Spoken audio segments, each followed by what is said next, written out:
Next topic is angle between two planes. Now I have already drawn a figure here.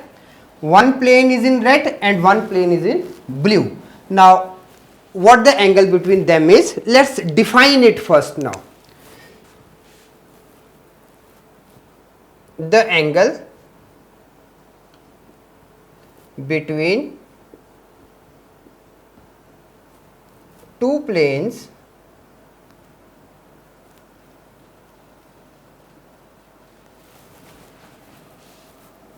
is defined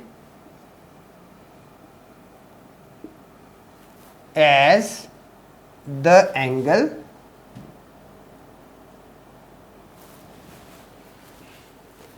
between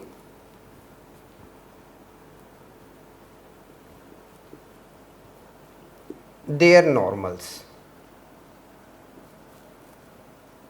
So this is just a simple definition for the angle between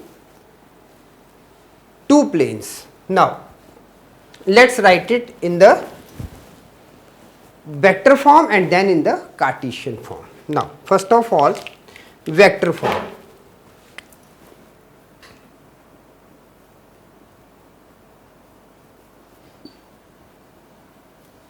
Vector form. First thing is, now let theta be the angle, let theta be the angle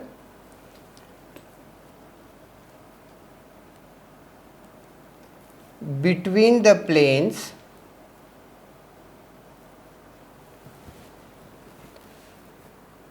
vector r dot n1 is equal to d1 and vector r dot vector n2 is equal to d2,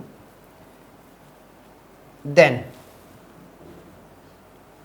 cos theta is equal to vector n1 dot vector n2 upon magnitude of vector n1 magnitude of vector n2. So this is in the vector form. Now let's prove it. Now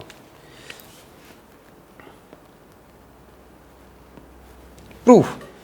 Now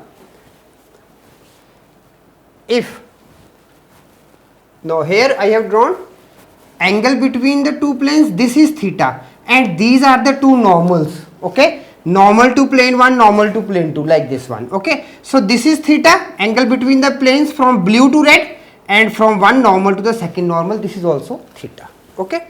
So if theta is the angle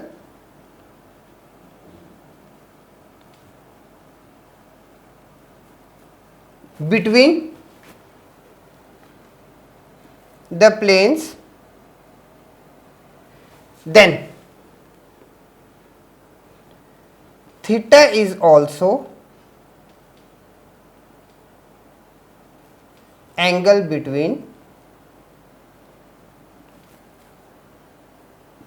their normals,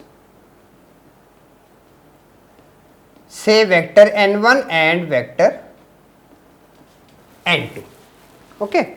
Therefore vector n1 dot vector n2 is equal to magnitude of n1 magnitude of n2 with cos theta, okay, or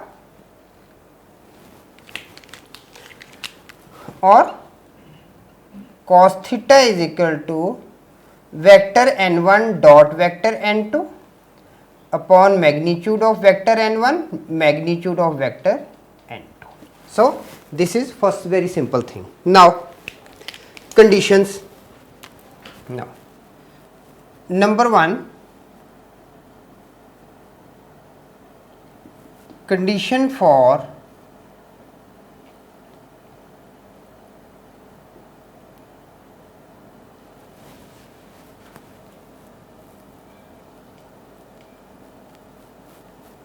perpendicularity, condition for perpendicularity. Now if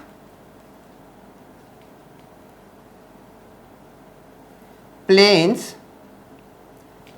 vector r dot vector n1 is equal to d1 and vector r dot vector n2 is equal to d2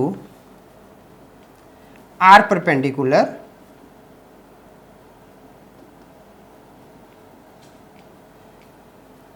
then vector n1 and vector n2, these are their normals, are also perpendicular.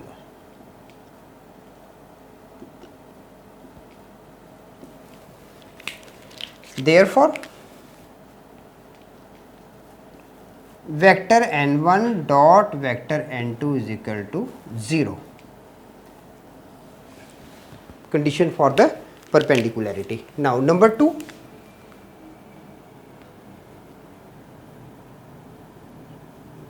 Condition for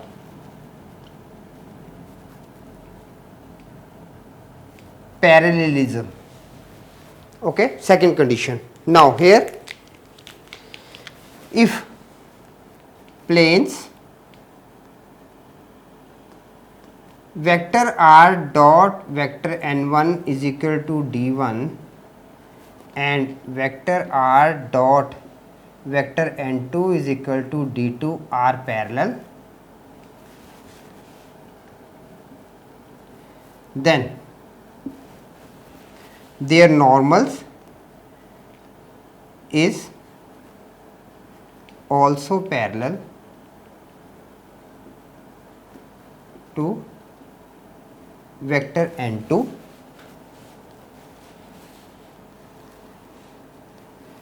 then there exists a scalar lambda, then there exists a scalar lambda such that vector n1 is equal to lambda vector n2. So, this is the second condition. So, these are the two conditions. This is a angle between the two planes in the vector form, and condition of perpendicularity and condition of parallelism.